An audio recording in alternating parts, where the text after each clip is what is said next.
इस वीडियो में हम डिस्कस करेंगे क्लास 9 केमिस्ट्री चैप्टर 4 के एग्जामिनेशन पॉइंट ऑफ व्यू से इम्पोर्टेंट एमसीक्यूज को। इससे पहले वीडियोस में हम क्लास 9 केमिस्ट्री चैप्टर 1, चैप्टर 2 और चैप्टर 3 के इम्पोर्टेंट एमसीक्यूज को डिस्कस कर चुके हैं। वीडियोस के लिंक वीडियो की डिस्क्रिप्शन में मौजूद हैं। चलिए शुरू करते हैं। फर्स्ट एमसीक्यू है, atoms react with each other to attain dash. Option A power, option B stability, option C inertia and option D none of them. यानी एटम्स रिएक्ट करते हैं एक दूसरे के साथ ताकि वो हासिल कर ले क्या पावर, स्टेबिलिटी, इनर्शिया या इनमें से कुछ भी नहीं। जैसे कि हम जानते हैं कि एटम्स रिएक्ट करते हैं ताकि वो अपने आउटर मोस्ट शेल को कंप्लीट कर लें, यानी आउटर मोस्ट शेल में या तो 2 इलेक्ट्रॉन्स यानी कि डुप्लेट या फिर 8 इलेक्ट्रॉन्स यानी कि ऑक्टेट को कंप्लीट करके स्टेबल हो जाएं। यही वजह है कि करेक्ट आंसर है हमारे पास ऑप्शन बी स्टेबिलिटी, यानी atoms react with each other to attain stability. Next, the dash has ns2 np6 electronic configuration in the outermost shell. Option A noble gases, option B micro gases, option C compressed gases and option D all of them.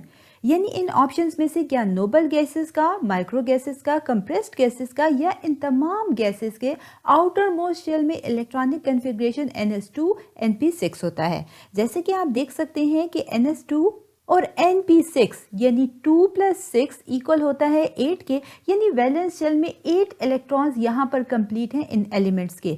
जैसा कि हम जानते हैं कि periodic table में group 8A के elements जो कि नोबल गैसेस या इनर्ट गैसेस कहलाती हैं, इनका आउटर मोस्ट शेल कंप्लीट होता है, यानी इनकी आउटर मोस्ट शेल में 8 इलेक्ट्रॉन्स कंप्लीट होते हैं।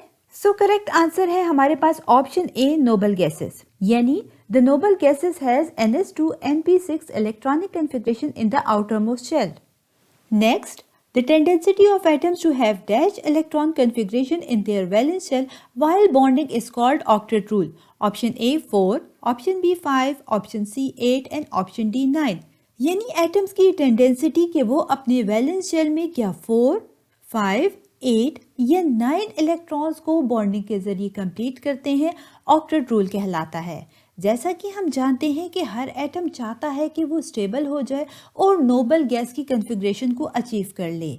किसी भी एटम की स्टेबिलिटी के लिए ये ज़रूरी है कि वो अपने वैलेंस शेल को कंप्लीट करे, और एटम का वैलेंस शेल तभी कंप्लीट होता है कि जब उसके आउटर मोस्ट शेल में या तो 2 इलेक्ट्रॉन्स जैसे कि हाइड्रोजन और हेलियम के केस में, और या फिर हमारे पास 8 इलेक्ट्रॉन्स इसके आउटर मोस्ट शेल में कंप्लीट हों, जो कि तमाम दूसरे पीरियोडिक टेबल के एलिमेंट एक्सेप्ट हाइड्रोजन और हेलियम ऑक्टेट रूल को फॉलो करते हैं। यानी ये तमाम एटम्स बॉन्डिंग के जरिए अपने वैलेंस शेल में 8 इलेक्ट्रॉन्स को कंप्लीट करते हैं और ऑक्टेट रूल को फॉलो करते हैं। सो करेक्ट ऑप्शन है हमारे पास ऑप्शन सी 8, यानी the tendency of atoms to have 8 electron configuration in their valence shell while bonding is called octet rule. Next, helium contains 2 electrons in its valence shell and is also chemically dash. Option A very reactive, option B inert, option C colloidal and option D imperfect. यानी helium जिसके outer most shell यानी valence shell में 2 electrons मौजूद होते हैं और ये क्या केमिकली बहुत ज़्यादा रिएक्टिव होता है, इनर्ट यानी कि नॉन रिएक्टिव होता है, कोलाइडल होता है या फिर इम्परफेक्ट होता है। जैसा कि हम जानते हैं कि हेलियम जिसके आउटर मोस्ट शेल यानी वैलेंस शेल में 2 इलेक्ट्रॉन्स कंप्लीट होते हैं, यानी इसका डुप्लेट कंप्लीट है और ये स्टेबल होता है। यही वजह है कि ये केमिकली नॉन रिएक्टिव यानी कि इनर्ट होता है। सो करेक्ट आंसर है हमारे पास ऑप्शन बी inert, यानी helium contains 2 electrons in its valence shell and is also chemically inert. Next, the tendency of some atoms to attain dash electron configuration in their valence shell while bonding is called duplet rule. Option A 1, option B 7, option C 2 and option D none of them. यानी atoms की ये टेंडेंसिटी कि वो अपने valence shell में क्या 1, 7, 2 या इनमें से कोई इलेक्ट्रॉन का नंबर भी कंप्लीट नहीं करता है, बॉन्डिंग के जरिए डुप्लेट रूल कहलाता है।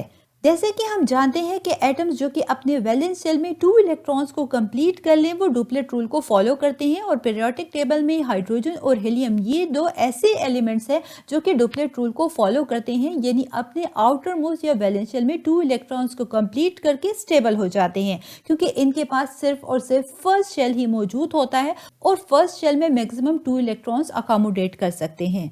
सो करेक्ट आंसर है हमारे पास ऑप्शन सी 2, यानी The tendency of some atoms to attain 2-electron configuration in their valence shell while bonding is called duplet rule.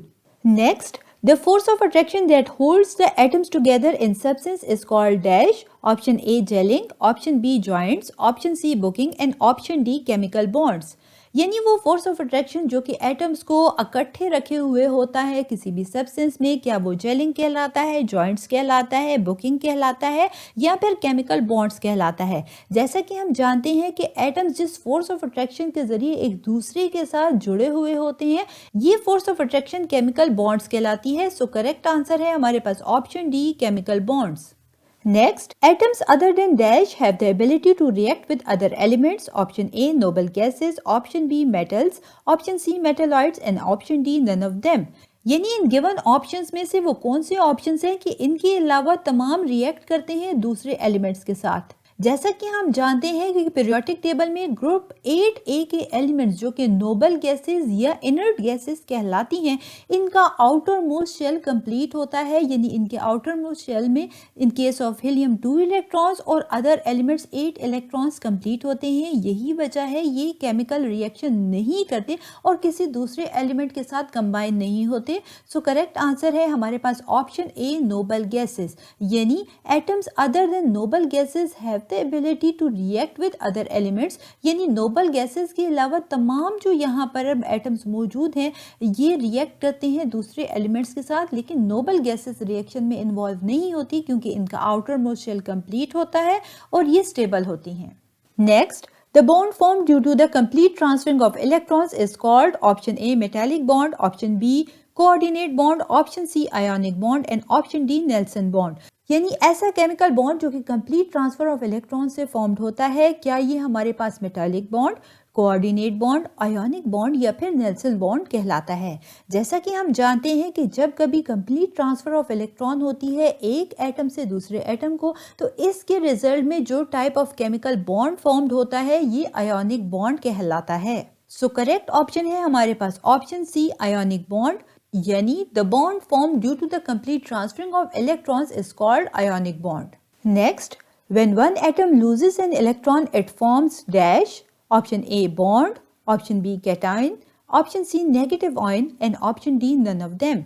यानी जब कोई एटम इलेक्ट्रॉन को लूज करता है तो इसके रिजल्ट में क्या ये बॉन्ड बनाता है, कैटायन बनाता है, नेगेटिव आयन बनाता है या इनमें से कुछ भी नहीं बनाता। याद रखें कि जब कोई एटम इलेक्ट्रॉन को लूज करता है तो इसके रिजल्ट में हमेशा एटम पर पॉजिटिव चार्ज आता है, यानी कैटायन की फॉर्मेशन होती है। सो करेक्ट आंसर है हमारे पास ऑप्शन बी, कैटायन। यानी when one atom loses an electron it forms cation. Next, when an atom gains an electrons it forms dash. Option A, anion, option B, positive ion, option C, alpha rays and option D, beta rays. यानी जब कोई atom electron को gain करता है तो क्या वो anion form करता है, पॉजिटिव आयन फॉर्म करता है, अल्फा रेस फॉर्म करता है या फिर बीटा रेस फॉर्म करता है। याद रखें कि जब कोई एटम इलेक्ट्रॉन को गेन करता है तो इसके रिजल्ट में इस एटम पर नेगेटिव चार्ज आता है और नेगेटिव चार्ज आयन को एनायन कहा जाता है। सो करेक्ट ऑप्शन है हमारे पास option A, anion. So, when an atom gains an electrons, it forms anion. Next, compound that consist of ions held by electrostatic forces are called dash compounds. Option A, metallic, option B, gaseous, option C, mustard and option D, ionic। यानी ऐसे compound जो कि consist करते हैं ions पर और ये formed होते हैं इलेक्ट्रोस्टैटिक फोर्स ऑफ अट्रैक्शन के जरिए, तो क्या ये कंपाउंड मेटालिक कंपाउंड्स कहलाते हैं, गैसियस कंपाउंड्स कहलाते हैं, मस्टर्ड कंपाउंड कहलाते हैं या फिर आयोनिक कंपाउंड्स कहलाते हैं। याद रखें कि वो तमाम कंपाउंड जो कि कंसिस्ट करते हैं आयंस पर, इनकी फॉर्मेशन में आयोनिक बॉन्डिंग इन्वॉल्व होती है और आयोनिक बॉन्ड के जरिए जो कंपाउंड फॉर्म्ड होते हैं इन्हें आयोनिक कंपाउंड्स कहा जाता है। सो करेक्ट ऑप्शन है हमारे पास ऑप्शन डी, आयोनिक। यानी compounds that consist of ions held by electrostatic forces are called ionic compounds. Next, ionic compounds as a whole are electrically dash. Option A, double positive, option B beta rays, option C neutral and option D protons. यानी ionic compounds electrically as a whole क्या हमारे पास double positive charge होते हैं, beta race होती हैं, neutral होते हैं या फिर प्रोटॉन्स होते हैं। याद रखें कि आयोनिक कंपाउंड्स में हमारे पास जो आयंस होते हैं, पॉजिटिवली चार्ज आयंस और नेगेटिवली चार्ज आयंस, ये इक्वल अमाउंट में होते हैं। यही वजह है कि दूसरे के इफेक्ट को कैंसिल करते हैं और ये इलेक्ट्रिकली न्यूट्रल होते हैं। सो करेक्ट ऑप्शन है हमारे पास option C neutral. Next, ionic bonds are also called dash bonds. Option A electrovalent, option B dative, option C coordinate and option D none of them. यानी ionic compounds को electrovalent bond, dative bond, coordinate bond या इनमें से कुछ भी नहीं कहा जाता। जैसा कि हम जानते हैं आयोनिक बॉन्ड की फॉर्मेशन तभी होती है कि जब कंप्लीट ट्रांसफर ऑफ इलेक्ट्रॉन होता है वन एटम से दूसरे एटम को। और याद रखें कि आयोनिक बॉन्ड को इलेक्ट्रोवेलेंट बॉन्ड भी कहा जाता है। सो करेक्ट आंसर है हमारे पास ऑप्शन ए इलेक्ट्रोवेलेंट। यानी ionic bonds are also called electrovalent bonds. Next, the bond formed by the mutual sharing of electrons is called dash. Option A covalent bond, option B electrovalent bond, option C metallic bond and option D all of these. यानी ऐसा chemical bond जो कि formed होता है mutual sharing of electron से, क्या वो covalent bond कहलाता है, इलेक्ट्रोवेलेंट बॉन्ड कहलाता है, मेटालिक बॉन्ड कहलाता है, या ये तमाम टाइप ऑफ केमिकल बॉन्ड जो है म्यूचुअल शेयरिंग ऑफ इलेक्ट्रॉन से फॉर्म्ड होते हैं। याद रखें कि कोवेलेंट बॉन्ड फॉर्म्ड होता है म्यूचुअल शेयरिंग ऑफ इलेक्ट्रॉन से। सो करेक्ट आंसर है हमारे पास option A covalent bond. Next, lone pairs are the pairs of valence electrons that are dash. Option A shared, option B not shared, option C transferred and option D all of these. यानी lone pair ऐसे pair of valence electron होते हैं जो कि shared होते हैं या non shared होते हैं या transferred होते हैं या इनमें से तमाम होते हैं। So correct answer है हमारे पास option B not shared। याद रखें कि unshared electron pair को lone pair electron कहा जाता है। Next, covalent bond that is formed by the mutual sharing of one electron pair is called dash covalent bond. Option A lone, option B single, option C mono and option D coordinate. यानी ऐसा covalent bond जो कि formed होता है mutual sharing of one electron pair से, तो क्या वो हमारे पास लोन कोवेलेंट बॉन्ड कहलाता है, सिंगल कोवेलेंट बॉन्ड कहलाता है, मोनो कोवेलेंट बॉन्ड कहलाता है या फिर कोऑर्डिनेट कोवेलेंट बॉन्ड कहलाता है। याद रखें कि कोवेलेंट बॉन्ड की फॉर्मेशन तभी होती है जब atoms mutual sharing of electron करते हैं। In case of one electron pair की जब म्यूचुअल शेयरिंग होगी तो इसके रिजल्ट में हमारे पास सिंगल कोवेलेंट बॉन्ड की फॉर्मेशन होगी। टू इलेक्ट्रॉन पेयर्स की जब म्यूचुअल शेयरिंग होगी तो डबल कोवेलेंट बॉन्ड की फॉर्मेशन होगी और इसी तरह जब 3 इलेक्ट्रॉन पेयर की म्यूचुअल शेयरिंग होगी तो ट्रिपल कोवेलेंट बॉन्ड की फॉर्मेशन होगी। क्योंकि यहाँ पर हमारे पास mutual sharing of one electron pair हो रही है, यही वजह है कि इसके रिजल्ट में हमारे पास सिंगल कोवेलेंट बॉन्ड की फॉर्मेशन होगी। सो करेक्ट आंसर है हमारे पास ऑप्शन बी सिंगल। यानी covalent bond that is formed by the mutual sharing of one electron pair is called single covalent bond. Next, fluorine molecule is an example of dash covalent bond. Option A double, option B coordinate, option C single and option D ionic. यानी fluorine molecule हमारे पास example है क्या double covalent bond की, coordinate covalent bond की, single covalent bond की या फिर ionic bond की। जैसे कि हम जानते हैं कि फ्लोरीन के वैलेंस शेल में 7 इलेक्ट्रॉन्स मौजूद होते हैं और इसे 1 इलेक्ट्रॉन रिक्वायर्ड होता है अपने ऑक्टेट को कंप्लीट करने के लिए। यही वजह है कि 2 फ्लोरीन एटम्स 1 इलेक्ट्रॉन की शेयरिंग करेंगे। यानी 1 इलेक्ट्रॉन पेयर की शेयरिंग से हमारे पास फ्लोरीन मॉलिक्यूल की फॉर्मेशन होगी। और जैसा कि हम जानते हैं कि जब एटम्स 1 इलेक्ट्रॉन पेयर को शेयरिंग करते हैं तो इसके रिजल्ट में सिंगल कोवेलेंट बॉन्ड की फॉर्मेशन होती है।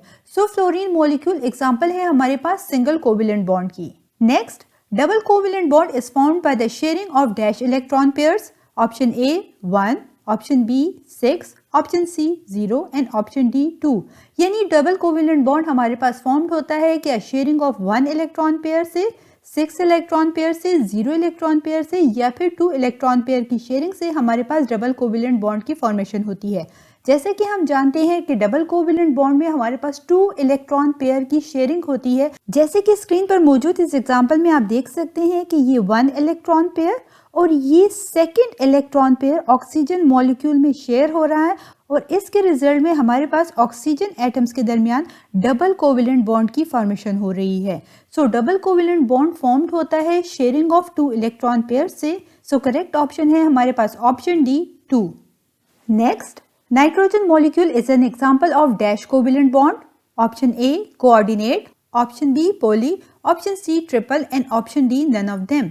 यानी नाइट्रोजन मॉलिक्यूल हमारे पास क्या एग्जांपल है कोऑर्डिनेट कोवेलेंट बॉन्ड की, पॉली कोवेलेंट बॉन्ड की, ट्रिपल कोवेलेंट बॉन्ड की, या इनमें से किसी की भी नहीं। जैसा कि हम जानते हैं कि नाइट्रोजन की आउटर मोस्ट शेल में 5 इलेक्ट्रॉन्स मौजूद होते हैं और इसे 3 इलेक्ट्रॉन्स रिक्वायर्ड होते हैं अपने ऑक्टेट को कंप्लीट करने के लिए। यही वजह है कि एटम्स 3 इलेक्ट्रॉन पेयर की शेयरिंग करेंगे और इसके रिजल्ट में हमारे पास ट्रिपल कोवेलेंट बॉन्ड की फॉर्मेशन होगी। जैसे कि स्क्रीन पर मौजूद इस एग्जांपल में आप देख सकते हैं कि 2 नाइट्रोजन एटम्स 3 इलेक्ट्रॉन पेयर की शेयरिंग कर रहे हैं और इसके रिजल्ट में ट्रिपल कोवेलेंट बॉन्ड की फॉर्मेशन हो रही है। Next, triple covalent bond is found by the mutual sharing of dash electron pairs.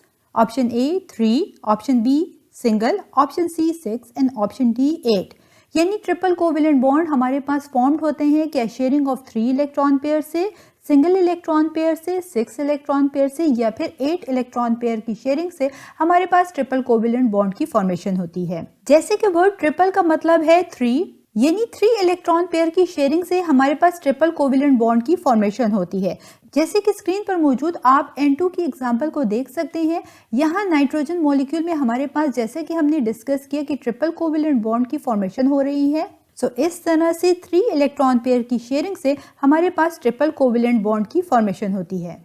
Channel पर अपलोड होने वाली हर न्यू वीडियो की अपडेट के लिए डिजिटल केमिस्ट्री यूट्यूब चैनल को जरूर सब्सक्राइब कीजिएगा और जी हाँ, बेल आइकन को हिट करना बिल्कुल मत भूलिएगा ताकि टाइमली आपको हर वीडियो की अपडेट मिलती रहे।